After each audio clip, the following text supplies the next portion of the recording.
gente! Continuando aí o estudo da Hermance, do livro Emoções que Curam. Vou convidar a Laila, que é a nossa psicóloga maravilhosa, para estar com a gente nessas discussões de hoje. Hoje, gente, é sobre o egoísmo. Aí agora acho que vai. Aê! Olá! Boa noite. Boa noite! Como estamos?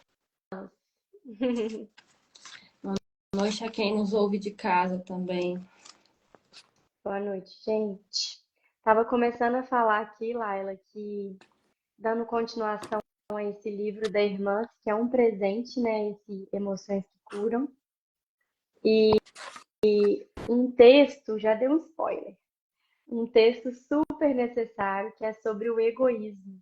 É o tanto que essa nossa live de hoje é importante para a gente, assim, que é um tema que realmente é muito polêmico e bem necessário. Cura do egoísmo, né? Exatamente. Como nos curar da doença do ego? Para começar, vamos fazer nossa prece, né? Para a gente sintonizar aí com a espiritualidade. Então, vamos fechar nossos olhos, respirar fundo, pedir a proteção para esse estudo, pedir a condução dos nossos anjos de guarda, que estejam mais próximos de nós durante esse momento, nos auxiliando nessa caminhada de autoaperfeiçoamento, de busca, de reforma íntima, que eles estejam ao nosso lado, nos amparando, sobretudo durante essa reunião. Que todas as pessoas recebam nos seus corações as bênçãos desse encontro. Obrigada, Senhor, que assim seja. Graças a Deus. Então, vamos. Gente, então esse texto, ele é antes do primeiro capítulo, né, Laila? Sim, faz parte do prólogo, né? Sim. E aí ele chama A Cura do Egoísmo. O texto já é, o título, eu acho que ele já quebra muitos paradigmas quando fala cura do egoísmo. Porque eu acho que era algo que pra gente isso antes não cabia, né? Assim, curar algo que é errado, né? Então, é bem legal essa forma e tem tudo a ver com aquilo que ela vai trazendo durante o texto, que é justamente tirando esse mito que a gente tem aí em volta do egoísmo, nessa visão pré-conceituosa de fato, e trazendo um significado mais leve, mais aplicável, né, para a nossa vida. Para começar, vamos lá. Para começar, a irmã, se ela sempre utiliza algum trechinho, nesse caso é do Evangelho segundo o Espiritismo, que orienta, né, as discussões que ela apresenta no texto. Então, esse trecho ele foi escrito por Emmanuel e fala o seguinte: o egoísmo é, pois, o alvo para o qual todos os verdadeiros crentes devem apontar suas armas, dirigir suas forças, sua coragem. Digo, coragem, porque dela muito mais necessita cada um para vencer-se a si mesmo do que para vencer os outros. E aí, Laila, esse trecho do Evangelho segundo o Espiritismo eu acho incrível, extremamente necessário. Essa forma que o Emmanuel coloca, né, da coragem para a gente vencer a si mesmo, muito maior do que vencer os outros, né? Bastante interessante essa reflexão.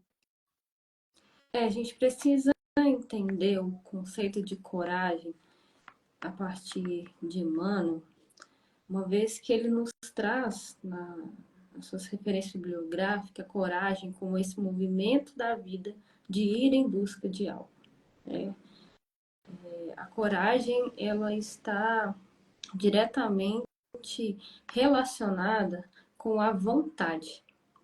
Na verdade, ela ela se estrutura, ela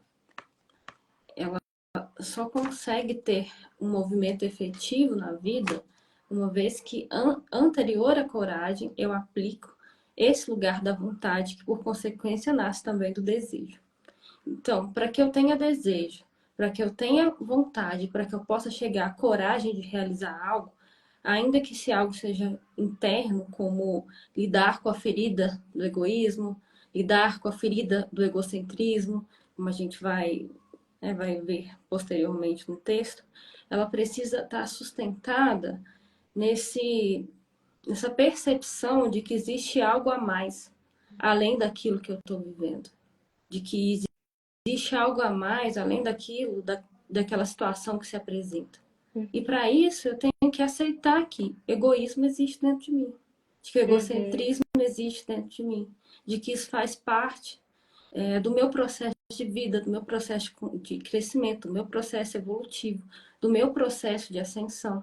Eu só consigo modificar algo a partir do momento que eu encontro isso dentro de mim e, como Jung gostava de colocar, eu integro, faço isso parte do meu eu. Então eu consigo modificar. E essa frase final aqui, de que vencer a si mesmo é muito mais difícil, né, do que vencer os outros, porque a gente tem uma tendência a ser muito mais severo conosco mesmo, muito mais compassivo com o erro alheio.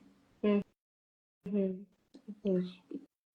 Porque quando eu percebo algo em mim que me desagrada, isso não só está na base do egoísmo, do egocentrismo, mas principalmente na baixa estima.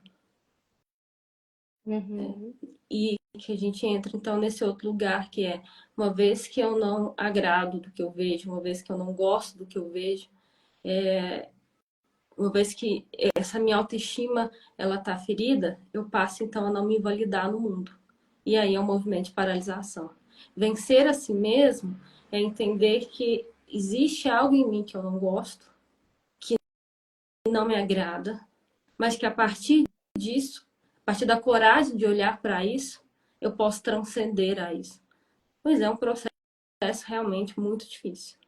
E é bem isso que você falou, assim, de ser algo nosso, né? Que é reconhecer a importância. Quando ele coloca, ó, os verdadeiros crentes devem apontar suas armas. Então, assim, ele coloca que todo mundo tem, entende? Antigamente a gente tinha a visão de algumas pessoas são egoístas, outras não são. Então, esse grupo deve ser punido, né? A forma que a gente via antes. Deve ser punido por isso e a pessoa se automartiriza. E esse grupo já está tranquilo. Então, na verdade, não. Todos nós que estamos aqui temos necessidades muito parecidas, né? Cada um ali um degrauzinho diferente do outro, mas em síntese, assim, muito parecidos. Então, é importante a gente lembrar disso, né? Que é algo comum e algo que a gente tem e importante reconhecer para a gente transcender, igual você trouxe. Acho que isso traz mais força para o processo, sabe? Realmente começar daí, tá, ok, isso é parte de mim. Porque enquanto eu estou negando também que isso não existe, eu estou negando a mim, né? Porque isso faz parte, né? E aí não sai do lugar. Aí não tem jeito. Vamos lá. Uma análise prudente dos problemas sociais na Terra exige o exame minucioso da influência moral do egoísmo nas atitudes humanas. Em todos os tempos, a raiz dos vícios pode ser explicada ao se estudar o comportamento egoísta e o que o homem é capaz de fazer quando é escravo dos seus interesses pessoais. Acho que você pode continuar, porque o segundo parágrafo ele complementa o primeiro. Tá. Só essa frase, isso aqui me chamou muita atenção. O que o homem é capaz de fazer quando é escravo dos seus interesses pessoais. Então, assim, por mais que a gente acredite muitas vezes que é uma ação, muitas coisas ruins que a gente fala é a forma que a gente está reagindo a algo interno ali, né? É uma busca interna. Então, assim, por mais que pareça que a gente está no controle de algo, a gente está sendo governado ali por trás por algo que está adoecido. Então, isso me chamou a atenção a forma que ele colocou. Porém, não é somente no campo objetivo da vida que se pode perceber a ação destrutiva do comportamento egocêntrico. Na vida mental inconsciente, hábitos milenares que governam atitudes e sentimentos são capazes de elaborar severas dores da alma. Vamos parar um pouquinho aí, Tá, nesse ponto, vamos. e vamos retomar isso que você trouxe sobre esse ser escravo dos nossos interesses pessoais. E quando eu disse, vamos para o segundo parágrafo, porque ele retoma esse primeiro, no sentido de complementar. Ele vem dizer que na vida mental inconsciente. Então, muitas vezes, nós somos escravos de nós mesmos, inconscientizados. Sem a consciência, sem a real percepção daquilo que estamos fazendo na vida. O que nos move, o que move o nosso movimento no mundo, o que move o nosso ritmo interno. Quando uma situação me chega, por que eu me comporto dessa forma e não de outra? O que me faz reagir com raiva a uma determinada situação? O que me faz reagir com autossabotagem a uma determinada situação? O que me faz reagir outra hora com introspecção a uma determinada situação? E muitas vezes esses movimentos, eles são imperceptíveis a nível da nossa consciência, a nível do porquê. Porque ele passa por um processo de não conhecimento de quem somos. E quando a gente pensa no que é egoísmo, o sufixo ismo, ele vem de doença. Então, egoísmo é a doença do ego, é um ego adoecido. E o que é ego? Ego é a forma como eu percebo o mundo. Ego é a leitura que eu faço do mundo. Porque existe o mundo em si e existe o mundo para mim. E na maior parte das vezes, essas duas realidades elas estão muito distantes. Porque o mundo para mim, ele vem permeado das minhas experiências internas, da forma como eu percebi, da forma como eu fui percebido, da forma como eu nomeei as situações, da forma como eu fui nomeado nas situações. Então, quando duas pessoas olham para a mesma paisagem, as duas pessoas não veem as mesmas coisas. Né?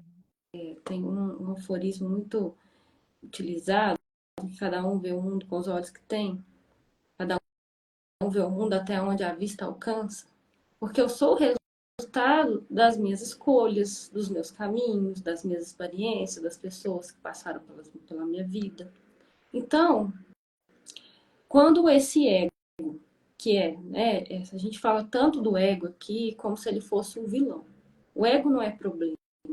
Pelo contrário, ele é uma ferramenta interessante, porque ele me diz quem eu sou, ele me dá uma identidade, ele diz que eu percebo o mundo dessa forma e não daquela. Ele me orienta. O problema é quando eu passo a me identificar com o ego, acreditando que aquilo que ele se apresenta, aquilo que ele me apresenta e aquilo como ele se apresenta para o mundo é a única e real verdade. A forma como eu percebo as coisas é a única verdade possível. É aí que o ego adoece.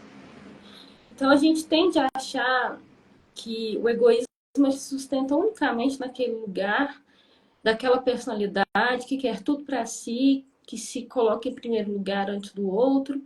É a ideia que temos e é como usualmente utilizamos a palavra egoísmo.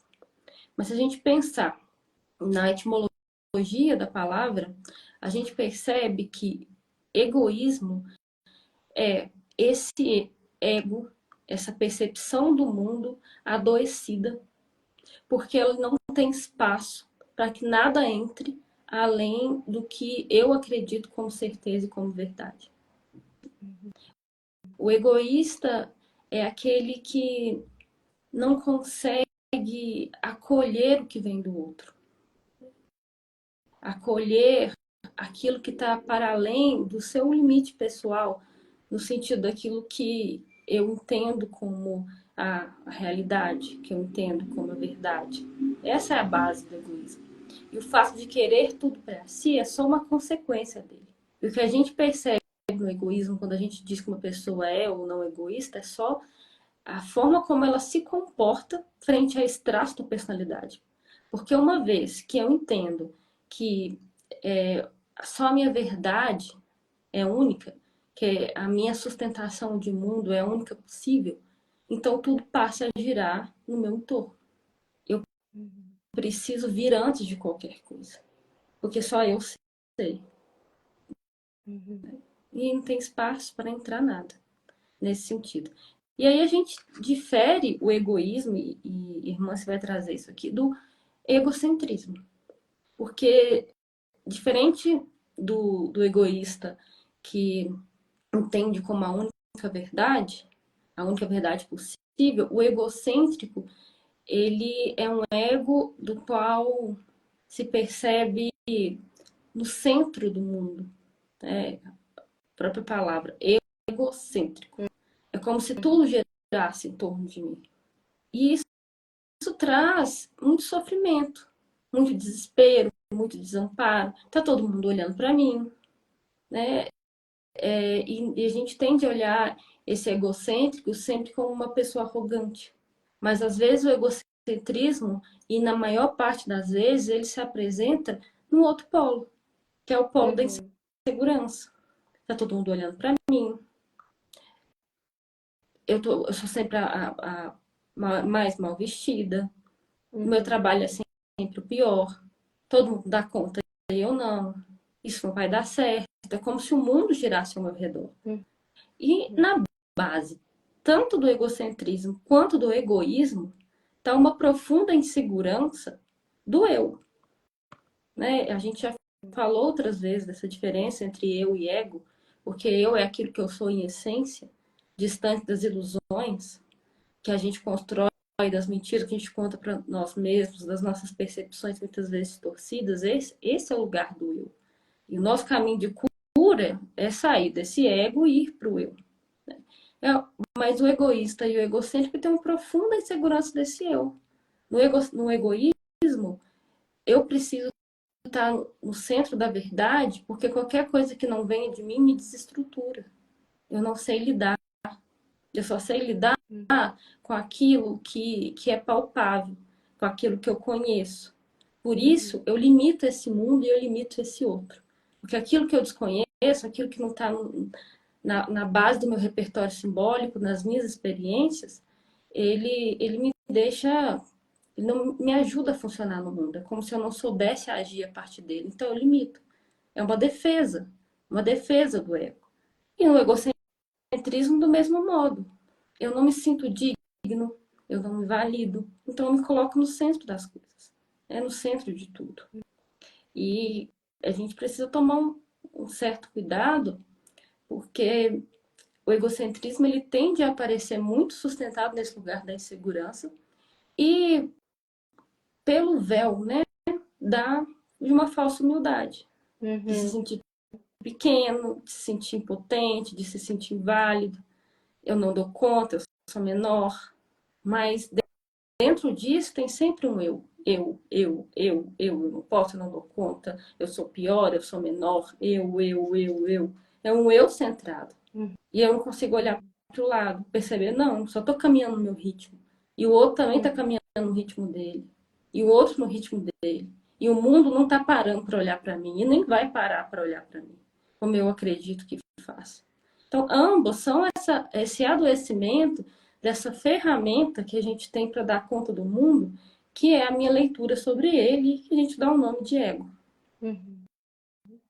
Muito interessante, Laila, porque isso já quebra muita coisa de pensamento, assim. Mostrar que o ego é uma ferramenta interessante e importante, e o egoísmo é esse sistema aí meio desgovernado, né? Meio adoecido. É muito mesmo importante essa fala sua. Então, o que você está falando, eu tô aqui, minha cabeça está assim, ó, ao mesmo tempo. Vamos lá.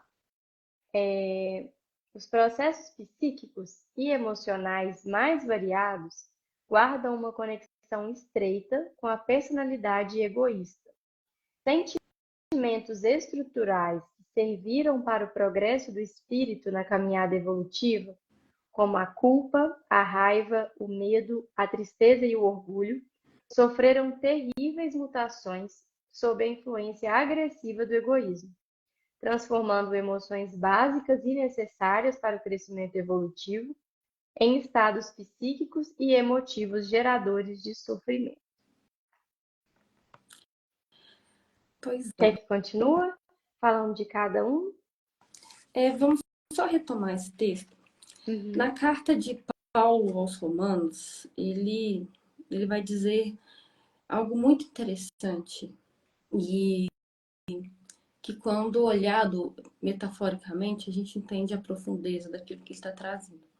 Ele vai dizer, não sejais sábios de vós mesmos. O que ele está dizendo é, não seja a sua única referência interna. E muitas vezes é ali que a gente se ancora. Para não ter que lidar com esse lugar da insegurança que o novo me traz. E a gente tende muito a escorregar nesses lugares. Porque ao mesmo tempo que eu preciso estar centrado na minha referência interna, no meu valor, nos meus valores, né, naquilo que é importante para mim, na minha própria concepção de mundo, naquilo que faz sentido, no meu caminho, eu também não posso limitar isso como a única possibilidade. E a gente tem a tendência, isso é do humano mesmo, e vem de um processo evolutivo da nossa psique, de se polarizar, né? Porque os polos, eles tendem a ser mais estáveis do que o meio. E a gente busca essa estabilidade, acreditando que essa estabilidade é com segurança, quando não é. Então, esse caminho de que a gente começa falando, de vencer a si mesmo, ele passa muito por aí, por esse lugar de saber balizar, dosar entre o que é importante para mim e o que dentro desse importante para mim, desse limite do que é importante para mim, eu também posso acolher algo que vem de fora. Um exemplo disso, vamos supor que eu sou uma pessoa extremamente rígida com os meus horários, inflexível, com os meus compromissos e com os meus horários. E para mim, pontualidade é um valor inegociável. Eu sou essa pessoa. Mas aí, de repente, meu carro estraga no meio do trânsito. E é uma situação adversa. Eu não tinha como lidar, como saber. E aquele valor, para mim, não vai poder ser cumprido, eu vou atrasar para um compromisso. E sempre é aquele compromisso, não é um compromissozinho, é aquele compromisso. Que a vida é pedagógica. Ela vai te colocar em lugares, situações do qual você precisa lidar. Então, aí, nesse sentido, meu carro estraga, pneu fura. Só que se eu tô enrijecido nesse valor de que eu não posso me atrasar, se eu não dou conta de retificar isso, de balizar isso, eu vou entrar numa autoflagelação. Ah, mas eu deveria ter olhado o pneu do carro. Ah, eu deveria ter feito uma revisão. Ah, se eu tivesse saído de casa 2 horas mais cedo. Ah, sim, ah, sim. Então eu entro nesse lugar da automartirização. O que a irmã vai nos trazer aqui no próximo capítulo, né? Desculpa, no próximo parágrafo. Eu entro nesse lugar da automartirização. E o que a vida está me exigindo naquele momento é que eu retifique. Não é que eu deixe de funcionar nesse modelo, uma vez que a pontualidade é algo que facilita a minha vida, que é importante, que é um compromisso comigo e com o outro. mas que eu também posso entender que dentro dessa pontualidade existe uma flexibilidade. Não foi possível. Uhum. Eu errei. Tudo bem, eu posso errar. Da próxima Uhum. vez, então eu olho o pneu do carro. E aí a gente traz isso para todos os lugares da vida. Eu falava hoje com um paciente que saiu de um relacionamento de uma forma muito conflituosa. E para ele, o comportamento que ele teve frente a essa pessoa era um valor inegociável. Ele acabou se interessando por uma outra pessoa, ainda dentro dessa relação, e sentiu que de alguma forma ele traiu essa pessoa, ainda que emocionalmente. E isso para ele era um valor incomensurável, era uma verdade interna. E isso gerou um processo de culpa, Uhum. porque aconteceu. Porque dentro daquela relação que eu estava, naquele momento, eu estava me sentindo sufocado. Porque de repente me apareceu um outro que me despertou situações, sentimentos, sensações que eu estava almejando, encontrava no meu relacionamento e de repente eu deixei me envolver mesmo. Mas eu não me orgulho disso. E tá tudo bem. Uhum. Não quer dizer que esse comportamento seja louvável, que eu tenha que repetir. Uhum. Mas uma vez que eu entro nesse lugar de me martirizar, me cobrar e não ser flexível comigo, eu tô novamente no lugar do egoísmo, no lugar Ou do então, orgulho. ou então negar também, né, que está sentindo, que está passando por esse processo, né? E não está acontecendo, assim, negando isso que está sentindo, que está vivendo, também é um adoecimento, né? Sim, principalmente, né? Porque o que nos leva muitas vezes a comportamentos do qual posteriormente nos arrependeremos é a inconsciência dos nossos sentimentos, é aquilo que a gente não quer olhar, não quer olhar. Eu não quero olhar, isso existe aqui, mas eu não quero ver. Tem uma Uhum. insatisfação Sim. nessa relação, mas eu a amo. Uhum. Eu não estou feliz aqui, mas ainda assim me traz segurança. Essa pessoa não me dá o retorno afetivo que eu preciso, mas ainda Uhum. assim eu gostaria de ficar. Então eu evito olhar para as minhas necessidades internas, mas elas continuam ali. E uma vez que eu não valido esse lugar, daquilo que eu estou vivendo, daquilo que eu estou sentindo, eu passo a agir de forma inconsciente, regido por aquelas emoções. Eu saio do Uhum. meu próprio controle, do meu eixo, e passo a ser controlado por elas. E por que eu fiz Uhum. isso? Esse não sou eu, é a fala dele. Sim, Uhum. aquele também era você. Um você do qual, de alguma forma, você se recusou a olhar. Uhum. Aquilo ali também existia. E aí, esse lugar é muito sutil. Porque é nos dois polos. Se eu estou nesse me culpando, eu estou no lugar do egoísmo. E se eu Uhum. estou ali também negando os meus sentimentos, eu também estou no lugar do egoísmo. Uma vez que a Uhum. gente entende o egoísmo como ego adoecido, se eu estou negando os meus sentimentos, eu estou com uma percepção do mundo totalmente distorcida. Uhum. E sustentando essa percepção. E não deixando que nada do que é externo chegue. Sim. Né? E aí, nesse lugar, o outro me diz: olha isso aqui que você está fazendo. Olha, Uhum. percebe essa situação de outra forma. E eu não deixo. Estou sustentado naquele meu lugar ali. Aquela minha ideia de mundo, e dali eu não quero sair. Isso também é egoísmo. E aí eu saio dessa relação, então, me arrependo do que fiz e estou nesse lugar do auto-martírio.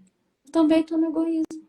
Porque eu não percebo, eu não consigo me abrir para perceber um outro olhar. Para entender que, Uhum. olha, está tudo bem eu errar. Isso não é Sim. louvável, mas está tudo bem eu errar. Naquele momento foi a única coisa que eu dei conta de fazer e está tudo bem. Foi o meu único possível e está tudo bem. Aquela Uhum. situação me ensinou alguma coisa. Aquele relacionamento não era para mim. Eu estava Uhum. evitando, eu não estava querendo sair daquilo por apego, por impotência, por insegurança, mas aquilo não era para mim. Então, todas as situações diz algo sobre mim. E o egoísmo, principalmente, ele me manda uma mensagem de que eu estou inflexível, fechado para o mundo. e que tem algo externo a mim que precisa entrar. E para entrar eu preciso abrir espaço, e para abrir espaço eu preciso abrir mão das minhas ilusões que eu construo sobre mim mesmo. Uhum. Sobre essa de se reconhecer, eu lembro que uma vez numa mediúnica, a gente estudando, né, no estudo antes da prática, e aí a gente lia, eu não lembro o livro exatamente, mas falava que uma das maiores causas, assim, vínculos de obsessão que médiums atraem, assim, emoções, é através da culpa. E quando eu li, eu não achei, não concordei. Eu falei, como assim, gente? A culpa, a pessoa faz algo, se arrepende, e além de se arrepender, tem aquela coisa, ainda tem atrair esses obsessores e tal. Aí eu conversei isso com a dirigente da reunião, na hora, né? Levantei esse questionamento.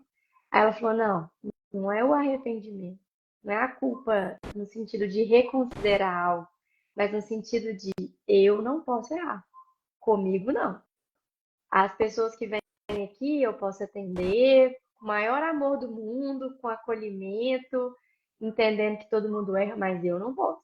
E é aí que tem essa conexão, é aí, é quando eu acho que eu sou tão bom, mesmo que isso seja inconsciente, eu sou tão bom, eu sou tão incrível que eu não posso me dar o direito de errar ali, de fazer alguma coisa fora daquilo que eu entendo, porque eu não.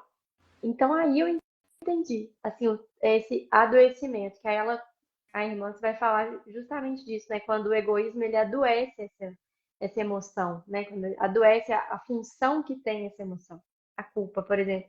E a gente se prende, se martiriza tanto, muitas vezes não é pelo ato em si, pelas consequências, mas é pelo fato de ter, eu não posso errar. Sim, quando Cristo nos diz amai-vos uns aos outros como eu vos amei, ele nos faz um convite para entender esse amor resiliente. Uhum, A gente pega ali toda a trajetória do Cristo nesses 3 anos que a gente tem registro dele, ele só andou com pecadores. uhum, E a gente entender o pecado na sua, no seu real significado, a gente entende que pecado é estar distante das virtudes da alma. Então, é estar distante da minha verdade interna. Porque a minha verdade interna é a verdade do Cristo, que é a verdade do Criador. uhum, A minha verdade interna, né, a verdade, ela é única. Ela é minha, mas ela é única. A verdade do uhum, mundo. E a verdade, ela passa pelo amor. uhum, Só que é esse amor que cura. É o amor curativo. É o amor que acolhe. É o amor que ampara. É o amor que diz está tudo bem, você está no seu processo. uhum, O amor que diz quem não tem pecado que atire a primeira pedra. Que acolhe a prostituta. uhum, Que, que chama Pedro para ser pescador de homens. Para entender que todos nós estamos nos afogando em nós mesmos, nossas culpas, nos nossos temores, nas nossas dores. É o amor que viu Judas, que viu Judas o trair, que viu sua crucificação e ainda assim acolhe. uhum. No livro Boa Nova, o Chico nos traz pela psicografia de Humberto de Campos que Judas conversando com Jesus e perguntava para ele se ele poderia ali tomar o dízimo, né? E aí começa o dízimo da Igreja Católica, porque eles precisavam se organizar financeiramente, porque eles precisavam comer, enfim, eles eram nômades, andavam pelas cidades, mas eles tinham necessidades. Então Uhum, Judas tinha uma personalidade organizacional ali, corporativa, que os outros muitas vezes não tinham. Então ele percebia que, embora tivesse todo um êxtase, tinha uma realidade que era concreta, de uma necessidade fisiológica e humana que precisava ser suprida. Então, no primeiro momento, que Judas diz para Jesus a gente precisa se organizar aqui. uhum, Vamos ver o que cada um pode dar. E aí um dá 5 centavos, outro dá 10 centavos, outro dá 15 centavos.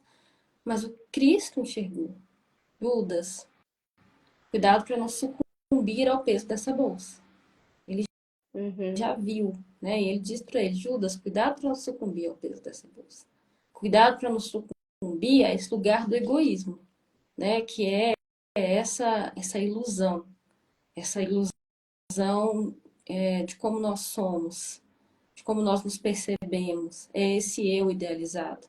E a gente tem a ideia, né, de que Judas traz Jesus por dinheiro, e o que Humberto dos Campos nos traz nessa obra é que não foi por dinheiro. O que Judas Uhum. queria era que Jesus tomasse ali o poder dos romanos e então construísse o seu reino. E o que Uhum. ele imaginou que aconteceria é que naquele momento em que os romanos pegassem Jesus, né, o céu se abriria, Deus Todo-Poderoso não deixaria seu filho ser crucificado, então Roma cairia e eles tomariam esse lugar de construir o reino. Tinha um amor profundo ali pelo mestre. Ele estava Uhum. muito nessa ilusão do eu, desculpa, nessa ilusão do ego, né, totalmente distorcida da realidade do eu. E não percebia, não compreendia a mensagem do mestre, que era o tempo todo. O reino de Deus está no seu coração. É aí que a gente vai construir o reino de Deus. Ele não Uhum. entendeu isso. Ele não ouviu isso. O que ele ouvia era a partir, ele só ouvia a partir do que a gente está dizendo, das experiências externas dele, da experiência de vida dele, que veio de um meio corporativo, né, que veio ali desse contato com o monetário, e é só a partir daí que ele escutava. Ele não Uhum. tinha contato com o sentimento. Então tá aí o lugar do ego. Aí se a gente volta para esse lugar do Cristo, quando ele nos diz amai-vos uns aos outros, quando eu vos amei, a gente precisa entender a profundidade do Cristo em amar o outro naquilo que eu não gosto, naquilo que me incomoda. E Uhum. não me incomoda no outro. Porque assim, o que me incomoda no outro é porque está aqui dentro, eu não quero olhar. A gente não está dizendo aqui o tempo todo que eu enxergo, que eu vejo, que eu percebo, que eu identifico. É só aquilo que existe dentro de mim. Só aquilo que eu tenho referência. Então, se eu acho um outro egocêntrico, egoísta, aquilo me incomoda, tem um egoísmo latente aqui, que eu estou olhando, muitas Uhum. vezes. Então, se é como eu vos amei, eu também preciso aprender a exercer esse amor interno, para amar o Sim. outro, dando conta primeiro de me amar. Oh, e eu também tô no mesmo barco que você, também não tô dando conta não, tá difícil aqui também. Então tá tudo Uhum. bem você ser assim. Sei que você vai dar conta, a gente vai Uhum. junto. Sim. Isso é a prática essencial da caridade. Uhum. Ai, que lindo. E aí ela começa a falar sobre essas emoções que ela citou anteriormente, que é a culpa, a raiva, o medo, a tristeza e o orgulho, sobre esse prisma do egoísmo. Então, continuando, a culpa, sob o golpe do egoísmo, transforma-se em remorso perturbador e martírio destruidor. Quer comentar sobre a culpa, Laila? Ou continua tudo? Vamos falar um pouquinho. Essa frase é bem, né, impactante. Uhum. Culpa sobre o golpe do egoísmo transforma-se em remorso perturbador e martírio destruidor. A gente já trouxe anteriormente que é preciso aprender a acolher as nossas emoções e que não existe emoção ruim ou emoção boa, benéfica ou Uhum. maléfica, negativa ou positiva. A gente que coloca essa adjetivação. Toda Uhum. emoção ela tem cumpre uma função de dizer algo sobre a gente. A culpa ela é uma bússola interna. O que a culpa está dizendo é, olha, você, em determinado momento, em determinada situação, se comportou de determinada forma que vai contra os seus valores. Você Uhum. saiu do seu caminho, da sua verdade. Então, ela te sinaliza, ela se comunica. Agora, quando eu coloco o egoísmo, que é novamente esse voltar para o eu, não deixar que nada entre a partir disso, eu não consigo aprender com aquilo. Eu não consigo fazer Uhum. com que aquela experiência retifique aqui dentro. E aí eu vou pro remorso, que é remoer e ficar naquele, alimentando esse lobo interno que me come por dentro, que Sim. come, né, as minhas entranhas. E aí o remorso, ele por consequência, ele gera o outro processo, a depressão. E o que é a Uhum. depressão? Depressão é uma redução da força vital. E a depressão é orgânica. A gente tem ali uma série de neurotransmissores, serotonina, noradrenalina, que diminui, que te desmotiva, que te tira a força, que te tira o ânimo, que te tira a vitalidade, que te tira o tônus vital. Uhum. Por quê? Porque eu estou gastando toda a minha energia nesse lugar, de ficar remoendo, remoendo, alimentando esse lobo interno, porque eu não me perdoo por ter errado. Como você Uhum. colocou, né? Eu não posso. É. Eu não consigo. E novamente, e aí a gente vai descascando, tem um processo de orgulho aí. Eu Sim. não posso. O outro pode. Eu não posso. E atrás do orgulho, novamente, nessa insegurança. Uhum. Nessa insegurança em validar aquilo que eu sou. Que o fato de eu ter errado, ou de não ter me comportado como eu gostaria de ter me comportado, me faz pior. Uhum. Então, quando eu coloco a capa do orgulho na culpa, desculpa, a capa do egoísmo na culpa, eu vou para um outro espectro, que é esse lugar de martirizar. Agora, quando eu olho para isso de forma, tudo bem, a culpa está dizendo que eu errei. A partir disso, o que é possível ser feito? Uhum. Eu dou um passo à frente no meu processo de cura, de evolução. E uma vez que eu experimento aquele desconforto, isso me impede de repetir novamente. É, pensando assim, vamos pegar quando são situações assim, íntimas, internas, às vezes não fica tão claro pra gente que aquilo é uma culpa e é a forma de conduzir. Eu tava pensando, por exemplo, tô tomando um cafezinho, aí coloquei na quina da mesa, pá, o café caiu. Às vezes, com as nossas emoções, a gente senta do lado e fica olhando pro café no chão, chorando. Meu Deus, eu deixei o café tornar. Gente do céu, coloquei o copo muito na quina da mesa. E fico ali, fico ali, fico ali. O café continua derramado no chão e eu continuo preso, imóvel, sem dar energia e prosseguimento para minha vida. Fico ali, lamentando. Eu levanto, pego um paninho, limpo o chão e falo: Olha, que legal, eu entendi que se eu colocar aqui perto, ele vai cair. Então, na manhã, eu vou colocar um pouquinho pro lado. É, isso, quando a gente vê um exemplo assim concreto com algo externo, fica parecendo óbvio. Tipo, claro, Marcelo, eu não vou ficar sentado do lado do café derramado, chorando com raiva de mim porque eu derramei um café. Mas é o que a gente faz com as nossas emoções, com aquilo que a gente tem, com os nossos valores, né? Assim, para mim é um valor, é o que você falou, vou de um polo ao outro. Para mim isso aqui é inegociável. Pontualidade. Nossa, não fui pontual. Para tudo, acabou. Deixa eu ficar aqui do lado do café chorando, que eu não fui pontual.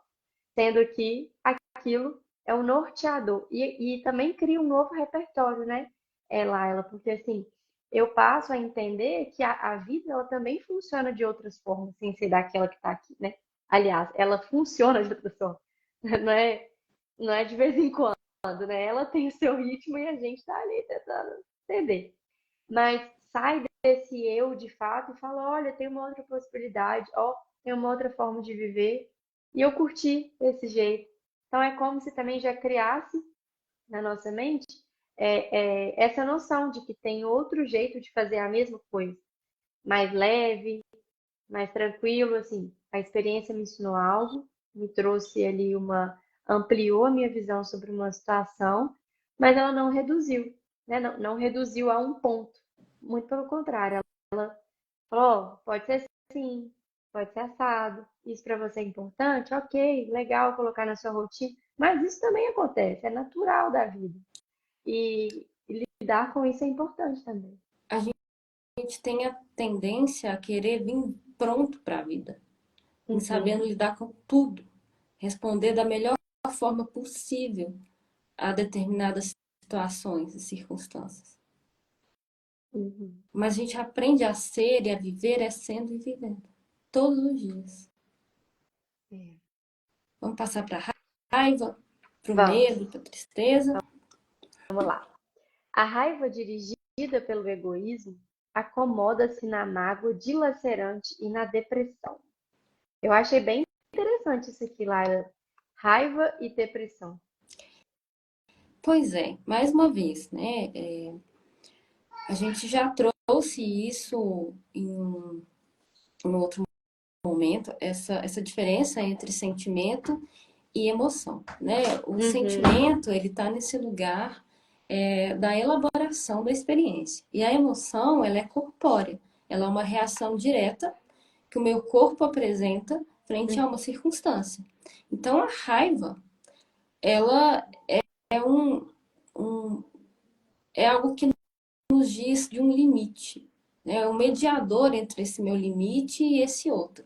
Quando eu sinto raiva, é porque o meu corpo está me sinalizando que tem algo me ameaçando, né? E ameaçando o meu limite, o meu, até onde esse outro pode ir. uhum, A raiva está dizendo disso. Diferente do medo, que é algo que a gente vai falar né, no próximo parágrafo. A raiva é diferente do medo, que me sinaliza que algo tá me ameaça em relação à vida e à minha integridade. A raiva ela vai me dizer que esse outro está extrapolando um limite pessoal e que eu uhum, preciso fazer algo em relação a isso, porque isso está me afetando. uhum, E ela não é ruim se ela é bem direcionada. Ela sinaliza, olha, até aqui você vai, daqui para lá não. Agora, uhum, quando eu coloco novamente esse lugar do egoísmo na raiva, eu vou transformar essa raiva em mágoa, que é que também a gente já trouxe nas últimas lives, essa mancha interna. E de fazer esse outro estar eternamente dentro de mim, porque ele me violou, porque ele me desrespeitou, porque ele foi além do meu limite.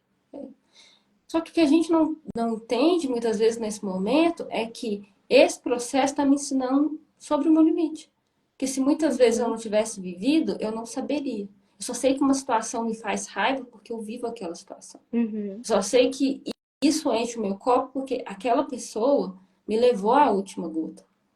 E uhum, aí, se eu não entendo isso, nossa, essa situação me faz raiva, eu não posso deixar a situação chegar nesse lugar. Eu uhum, preciso começar a dizer não antes. Eu preciso começar a cortar antes.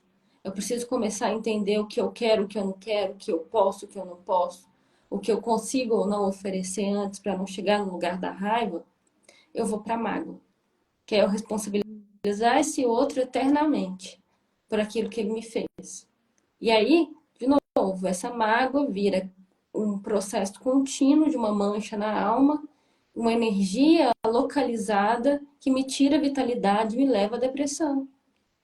Então, uhum. a gente percebe que os sentimentos adoecidos, ele levam aos adoecimentos mentais. As emoções adoecidas levam a sentimentos adoecidos que me levam a adoecimentos mentais.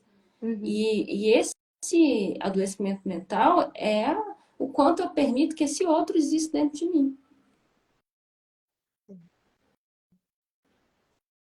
E você começou a falar, né, o medo, que ela coloca que dominado pelo egoísmo, transforma-se em insegurança e ansiedade viciante.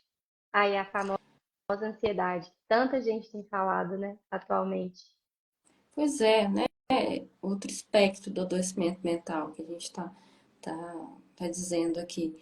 Como eu já comecei a dizer do medo, o medo ele me sinaliza sobre um aspecto da vida que está ameaçando a minha integridade física. Ele é importante também para que eu me conheça, para que Uhum, eu consiga aprender esse, esse limite do mundo em relação a mim, né? Aquilo que me beneficia ou que me prejudica. Então, o medo é uma emoção reguladora e necessária para a preservação da espécie. Agora, novamente, quando eu coloco esse medo sob a égide do egoísmo, eu começo a perceber que tudo ao meu redor redor me ameaça. Uhum.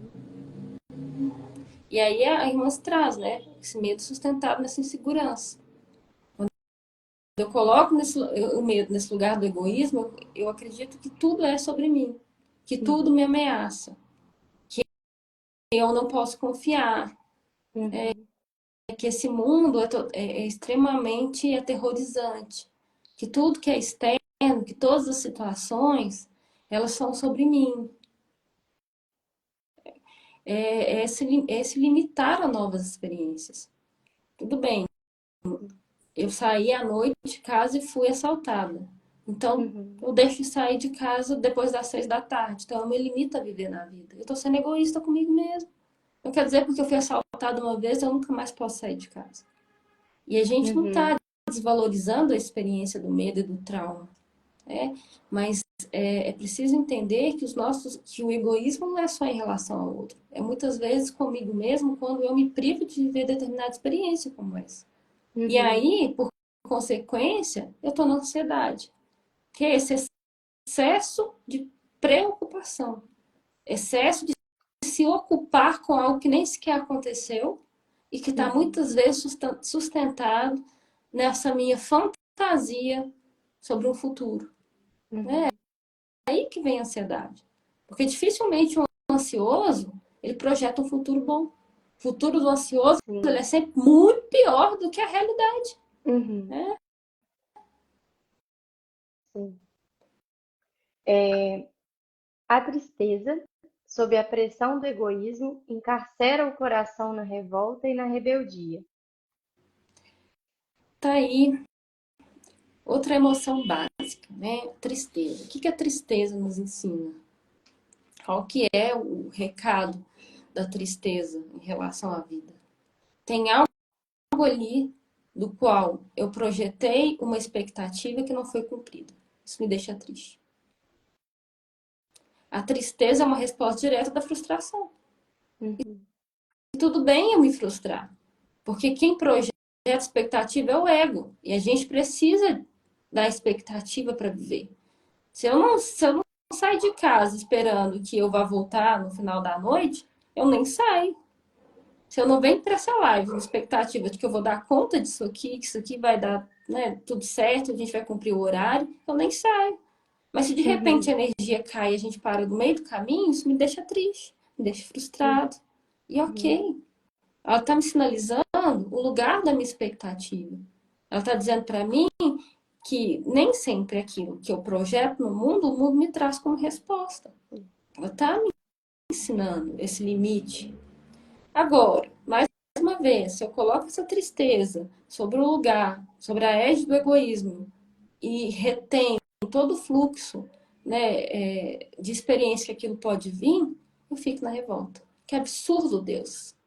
Que Uhum. absurdo espiritualidade. Eu estou ali fazendo trabalho e vocês deixam a energia cair? Como assim?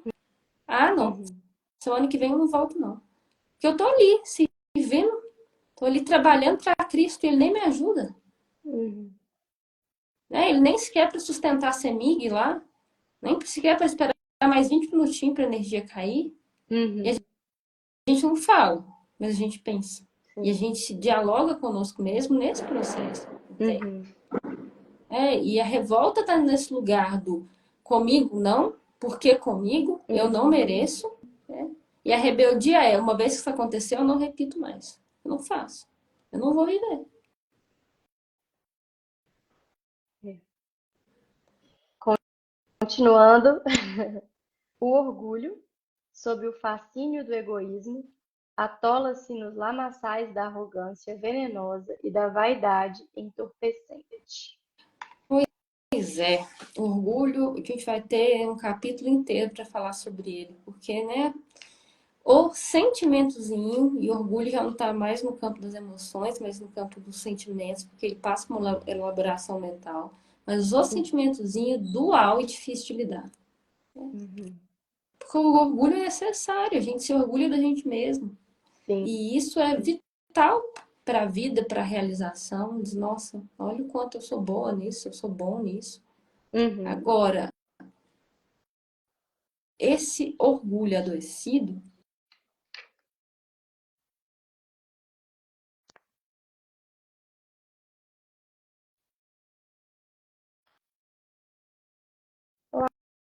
Laila, eu não tô te escutando, eu não sei se é o meu. Voltou? Voltou. Estava dizendo que esse orgulho adoecido é esse orgulho que está sobre a égide, mais uma vez, do egoísmo. Né? Que é aquilo que a gente já começou dizendo. Eu não posso errar. O outro pode. Ah, centro espírita, então, é ótimo, né? A É, gente acolhe todo mundo. Porque é o lugar do acolhimento. Ali é sim. o lugar da compaixão. Uhum, Mas a gente não se acolhe. Então, se eu me coloco nesse lugar, eu não posso errar. Comigo não pode acontecer. Eu não posso me frustrar. Eu não posso não dar conta. Aí uhum, está esse orgulho ferido, esse orgulho adoecido. O que é esse orgulho ferido? Eu não estou satisfeito com aquilo que eu fiz, com aquilo que eu fui naquele momento. E aí eu projeto uhum, isso no mundo a ponto de não acreditar que eu não vou estar satisfeito com nada mais que eu sou. Então eu uhum, fico nesse lugar do orgulho ferido, que a gente tende a, nossa, que pessoa orgulhosa. É uma ferida da alma, uma ferida da autoestima, uma ferida da insegurança em ser eu mesma. Né? É uma ferida de não aceitar que o meu ego, que a forma como eu leio o mundo me ilude. Mas que ainda uhum, assim eu preciso da minha forma de ler o mundo. Ela não é sim. perfeita, porque eu não sou. Ela não está pronta, porque eu também não estou. Ela se engana, porque, sim, esse mundo me engana. A gente Uhum, se engana. Isso é do humano. Mas a partir disso, eu posso me permitir a ser e a fazer com um pouquinho mais de caridade conosco mesmo. sim. Gendley, o autor da focalização, ele tem uma, uma frase muito interessante em que ele diz: se eu não dou conta de acolher o orgulho, a inveja que existe dentro de mim, se eu não dou conta de acolher aquilo que não me agrada internamente, que eu consiga acolher pelo menos a pessoa que não gosta disso. Eu consiga acolher pelo menos o eu interno que não gosta disso. Olha que interessante. Que eu consiga aprender a acolher no meu ritmo. Porque a gente está Uhum, aqui falando se acolher, se acolher, se acolher, e tudo bem também se eu não der conta. Que eu acolho uhum, aquela parte de mim que não dá conta de me acolher. Já é um acolhimento. sim. Porque a gente está sendo egoísta também quando exige uma conduta que a gente ainda não dá conta, né? Às vezes eu elaborei todo o raciocínio, todo o conceito tá ok. Ah, eu preciso me acolher nesse momento. E aí eu vivo a situação, aí eu sinto aquela raiva de mim por não estar conseguindo fazer aquilo que eu achava que eu tinha que estar fazendo. Não consigo atuar na realidade, ou seja, só estou ali drenando energia e não colocando nada para fluir, porque eu tô presa, né? Tanto sem conseguir lidar com a situação em si, quanto comigo sendo a pessoa que eu não queria ser. Sim, Então, caos, né? Que a gente sim. acaba criando internamente aí, realmente por esse adoecimento. Mesmo porque a minha idealização de eu, ela tá sempre muito mais distante da minha realidade possível. Ela é projetada com uma intangibilidade, né? Com um acesso muito superior àquilo que eu dou conta dessa minha realidade, porque ela está distante da presença. E quando eu estou sustentado, quando eu estou no meu centro, que eu entendo que eu fiz o que era possível dentro das circunstâncias que eu tinha Uhum, naquele momento, e aquilo pode ser que não tenha sido a melhor forma, mas foi o que é possível. E uhum, dentro do que é possível foi suficiente, eu entendo também que está tudo bem. Porque muitas vezes eu quero oferecer para mim, para o outro, muito mais do que ele precisa. uhum. É igual Jesus sempre perguntava, né? O que quer de mim? Ah, Jesus, o que você quer? Né? É o psicólogo Um dos psicólogos, né? psicólogo. Porque ele convocava esse outro a compreender identificar a sua necessidade interna. Está na hora de dormir. Uhum. A Alexia está nos avisando que está na hora de encerrar. Eu acho que é isso mesmo. Você quer parar aqui? Ou quer ler mais um pouquinho? Podemos, a gente já deu o horário, a gente retorna na próxima semana. Tá. Você podia fazer a prece pra gente, pra finalizar esse encontro? Sim. Vamos agradecer profundamente a oportunidade da troca, a oportunidade de fazer contato conosco mesmo, com as nossas feridas internas, com o nosso egoísmo que ainda existe, com a nossa dificuldade de nos acolher, com a nossa dificuldade de ser e estar nesse mundo, dentro do nosso possível. Agradecer a nossa querida irmã pelas palavras de conforto, nos trazer e enfatizar essa autorresponsabilidade em nos permitirmos ser nós mesmos e que hoje nós somos a nossa melhor versão. Agradecer o amparo, o cuidado amoroso da espiritualidade para conosco. Agradecer essa oportunidade de fala, a oportunidade que esse trabalho chegue àqueles corações que necessitam dessas palavras. Agradecer a oportunidade de sermos instrumentos do Mestre, compreendendo que os primeiros a serem ajudados somos nós mesmos, que estamos todos juntos no nosso caminho de ascensão, cada um dentro do propósito do Cristo. Entender que somos ovelhas do seu rebanho e que nenhum de nós se perderá do seu caminho sem um amparo caridoso e cuidadoso da inteligência divina. Amado Mestre Jesus, obrigada, obrigada, obrigada. Sê conosco, hoje e sempre. Que assim seja. Graças a Deus. Graças a Deus. Ai, que lindo.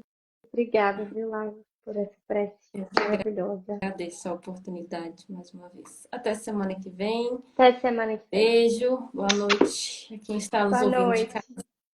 Tchau.